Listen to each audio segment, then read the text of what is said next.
Sebetulnya apakah juga nantinya saat penerapannya di lapangan ada pembatasan atau skema pembatasan penggunaan BBM, Pak Saleh? Hmm. Kalau pembatasan enggak, Mas. Jadi, justru kita di momen, libur Nataru ini justru kita, seperti yang kami sampaikan tadi, bahkan growth-nya pun sudah kita proyeksikan. Jadi kalau growth-nya misalnya 4%, maka secara, energy balance kami juga harus menambahkan, mengantisipasi kenaikan itu lewat keamanan stok misalnya sehingga, bisa memenuhi kebutuhan 4% itu. Jadi misalnya kalau saya kasih contoh ya, Mas, ya, misalnya kalau kita lihat di sini ini untuk Pertalite itu kebutuhan hariannya itu 82.491 kiloliter per day, itu, eee, cadangan kita itu cukup untuk 18,8 hari, ya kan. Sementara Pertamax itu lebih besar lagi, dari kebutuhan 14.526 kiloliter per day, itu, stok kita itu cukup untuk 42 hari. Jadi, sangat cukup itu tuh untuk memenuhi kebutuhan. Jadi sekali lagi kami sampaikan bahwa, tidak ada pembatasan kecuali tentu, eee, yang berjalan selama ini ya, untuk solar terutama untuk kendaraan roda 6 dan sebagainya itu tuh berlaku, regulasi yang sudah kita terapkan lama.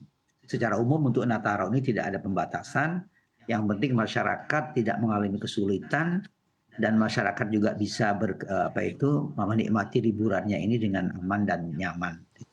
Oke, baik. Pak Saleh, terkhusus untuk wilayah-wilayah yang mana memang di daerah begitu ya, apakah memang ini juga akan ada tantangan begitu dalam mengirim atau mendistribusikan BBM subsidi ataupun non-subsidi?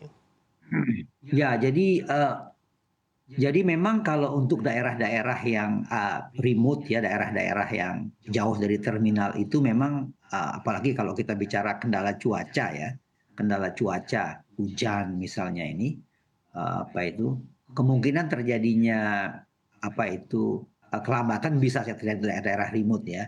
Tetapi, kita akan kawal terus, kita akan jaga dan kami juga, memonitor ya di kantor kami ini tempat poso kami ini kami bisa memonitor sejumlah SPBU lewat CCTV langsung. Jadi kami bisa melihat pergerakan, secara real time. Jadi kami bisa akses ke beberapa SPBU yang kami nilai rentan gitu, menghadapi atau, berpeluang terjadi peningkatan permintaan itu, kami bisa monitor secara real time.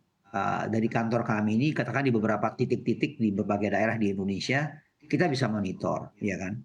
Nah kemudian untuk titik-titik yang seperti di Pulau Jawa ini tentu, potensi terjadinya, eee,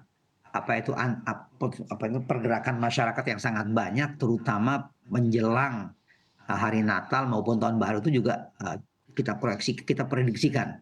Sehingga kita harapkan bahwa dengan berbagai persiapan yang kita lakukan, juga tentunya persiapan dari badan usaha, penugasan, yaitu Pertamina dan PT AKR ini, bisa berjalan lancar gitu, Mas, ya. Untuk daerah-daerah yang remote yang memang, jarak dari terminal ke SPBU-nya itu jauh dan, bergelombang itu artinya itu tidak smooth. Nah tentu, teman-teman di region Pertamina sudah menyiapkan dengan baik, misalnya dengan menambah stok, BBM yang ada di SPBU tersebut, gitu kan.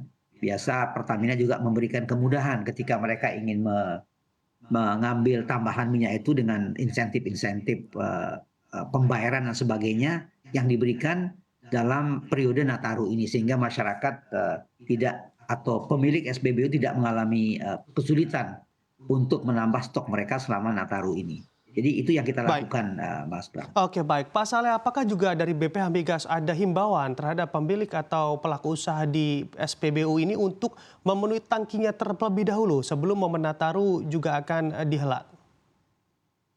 Ya memang, itu sangat bergantung pada kebutuhan masing-masing konsumen ya Mas Bram ya. Tetapi, ide bagus sebetulnya masyarakat yang akan, bepergian jauh itu tentu lebih bagus mengisi, tangki mobilnya itu secukup mungkin gitu ya. Sehingga mengurangi, potensi nanti, antrian di tempat-tempat yang, misalnya di rest area atau sebagainya. semakin baik kita siapkan kendaraan kita, tidak hanya dari sisi kecukupan BBM, tapi memeriksa semua aspek-aspek keselamatan ya, seperti ya mesin, kondisi ban ya, kondisi BBM ini akan sangat baik. Dan ini akan sangat membantu kita dalam memperlancar perjalanan saudara-saudara kita yang akan menikmati liburan Natarunya. Jadi bagus idenya itu kalau bisa diisi penuh katakan mau dari Jakarta mau ke Bali atau ke Yogyakarta gitu diisi di Jakarta penuh kemudian bisa lebih santai ketika dalam perjalanan. Oke, baik Pak Saleh. Kami mengamati juga informasi begitu ya dari daerah yang mana di daerah ini juga rawan sekali penyalahgunaan BBM subsidi. Sebetulnya upaya BPH Migas untuk memerangi BBM atau penyalahgunaan BBM subsidi ini seperti apa? Karena kami mengamati pada tanggal 17 Desember saja hari Minggu lalu ini Polda Sumsel juga meringkus begitu ya terkait ada penimbunan BBM subsidi di sana. Silakan.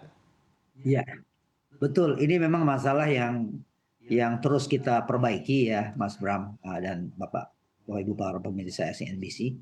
Jadi memang kami mencatat bahwa dengan adanya digitalisasi, jadi begini, jadi memang tidak mudah untuk mengontrol konsumen, ya kan? Ada lebih dari 7.000 SPBU yang menyalurkan baik itu JBT maupun JBKP, solar maupun pertalite di seluruh Indonesia, ya kan? Dengan berbagai tipe konsumen, ya kan? Ada konsumen yang memiliki kesadaran tinggi, ya kan? Membeli sesuai kebutuhannya, membeli sesuai haknya gitu ya, sesuai kemampuannya. Namun ada juga yang tidak. Nah, bagaimana cara kita memperbaiki sistem ini adalah dengan kita mengoptimalkan digitalisasi. Jadi kami mencatat bahwa di sepanjang tahun ini itu kita bisa mengerem laju pertumbuhan yang kita prognosakan tinggi sebelumnya di atas 6% gitu misalnya contoh terutama kita bicara solar ya Mas. Tetapi dengan adanya digitalisasi ini maka growth itu bisa kita tekan gitu loh menjadi sekitar 4%. Sehingga harusnya prognosa kuota kita itu akan meningkat pesat atau akan naik tinggi itu kita bisa tekan sehingga di angka sekitar 4% dari kuota kita di 2023. Ini salah satu dampak nyata dari keberhasilan program subsidi tepat, ya kan? Juga tentu kita meningkatkan pengawasan ya, dan pengawasan ini juga kita lakukan dengan pemerintah daerah. Beberapa pemerintah daerah sangat ketat di dalam mengelola atau membatasi penggunaan BBM subsidi rumah solar ini. Bahkan mereka menggunakan katakan fuel card, kemudian juga membatasi volumenya gitu ya. Semuanya ini tujuannya tentu untuk agar tadi itu penyimpangan semakin berkurang. Bahkan di daerah-daerah yang kita duga itu potensi penyimpangannya itu besar. Jadi mesti dibedakan antara penyalahgunaan dan ketidaktepatan, ya kan? Kalau ketidaktepatan itu katakan seseorang membeli katakan kendaraan pribadi plat hitam, membeli solar untuk dirinya sendiri, ya kan? Seharusnya dia tidak memberikan kesempatan kepada masyarakat yang membutuhkan. Tapi penyalahgunaan itu adalah dia membeli untuk dijual lagi ke industri.